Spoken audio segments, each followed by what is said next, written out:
At home in Britain, the rapidly growing Land Rover Owners Club hold their first ever rally at the Rover Company's works at Solihull. Formed by motorists and caravanners who had come to regard their Land Rover with affection as well as pride, the club now has branches all over Britain. The idea is even spreading overseas, a remarkable achievement in less than a year.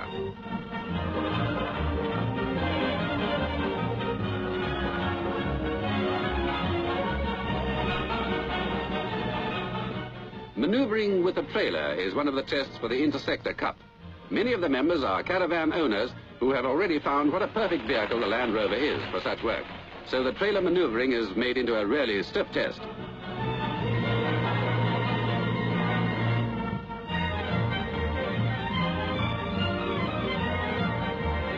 Another of the tests is on width judgment, also a stiff one with points being lost for every bump against the obstacles.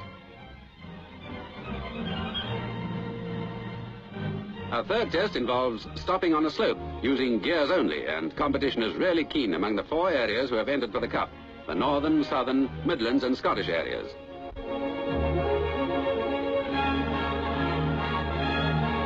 While the Cup tests are going on, individual members have left their Land Rovers for an open immobility competition.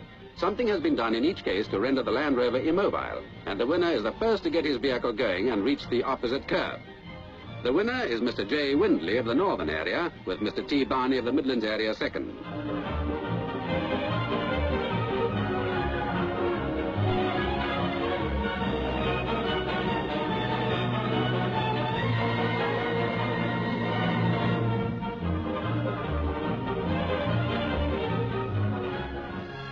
During the evening social, the results of the Cup tests are announced. Northern members are jubilant, for their team has won the Cup by nearly 50 points.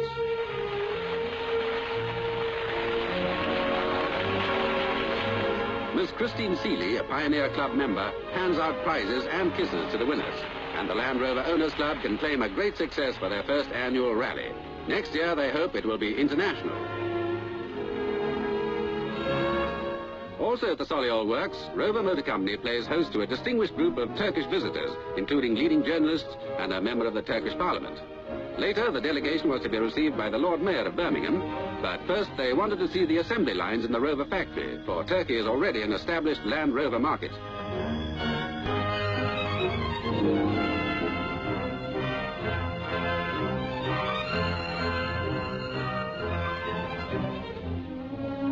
The process of mating bodies and chassis by overhead grab holds the visitors' attention, for one of their chief interests is in manufacturing conditions. Like many delegations from overseas received at this factory throughout every year, the Turkish visitors enjoy seeing the skill and care that goes into the Rover cars and Land Rovers. In these modern days, such craftsmanship is always appreciated.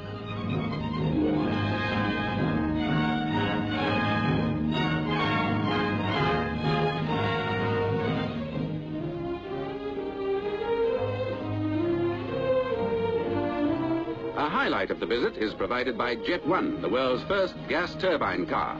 Jet 1 still holds the world land speed record for turbine cars at over 150 miles an hour. Out on Rover's private testing track, where every finished vehicle is thoroughly tested before going to the public, the Turkish officials are taken in a Land Rover to watch Jet 1 in action.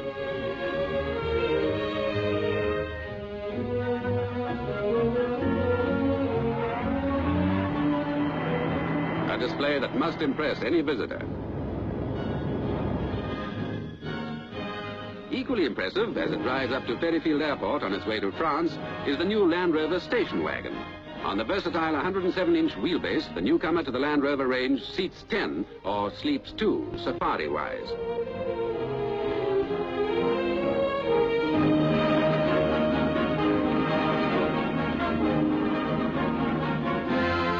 The station wagon is going to the Paris Motor Show for its first public appearance and should be certain of a successful reception. For carrying a team of personnel or on the location of new or off-the-track industries, the Land Rover station wagon is going to meet a great potential demand.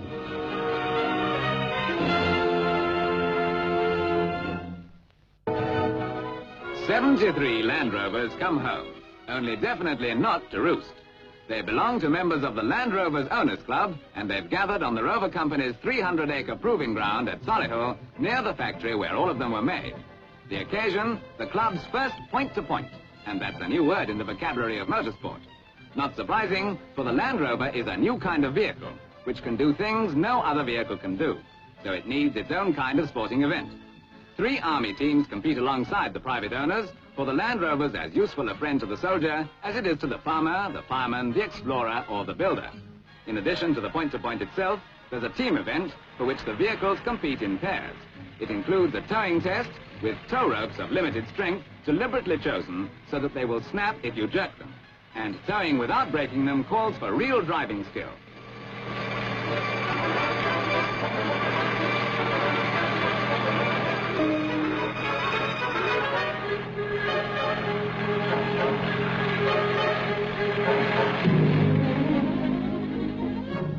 But in the big event of the day, it's every man for himself.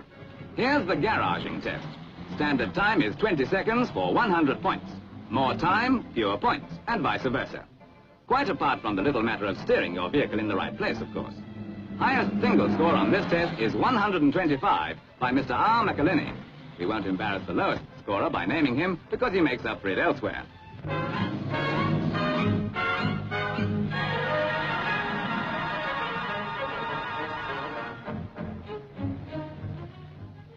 Another test of driver's accuracy is the width judgment item. A clearance of 6 inches or under scores 100 points, 9 inches scores 50, and hitting the post, needless to say, scores a duck.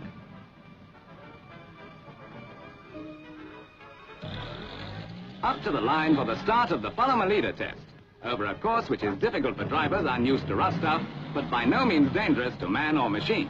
It has everything: mud, water, and gradients. And quite a few drivers who haven't such a pleasant playground at home find it, to say the least, instructive. Commonest mistake is to tackle the tricky bits too fast with too high revs.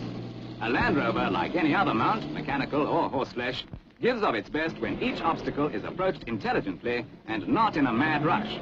For example, taking uneven muddy ground too fast may make the vehicle bounce off the ground and come down again with wheels spinning so that they dig deeper into the mud and lose traction.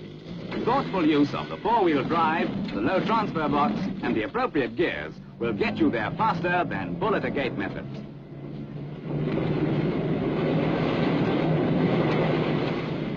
Again, the maximum depth of water a Land Rover will go through is pretty formidable, as long as you don't try to build up a bow wave like an ocean tug.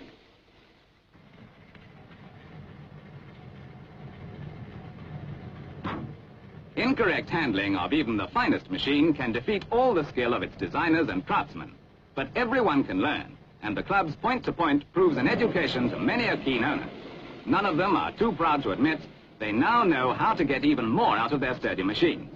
For years, the Solihull Proving Ground has been used to perfect the Land Rover so that it can do any job required of it. Today, enthusiastic owners have had a chance to use it to perfect themselves as drivers.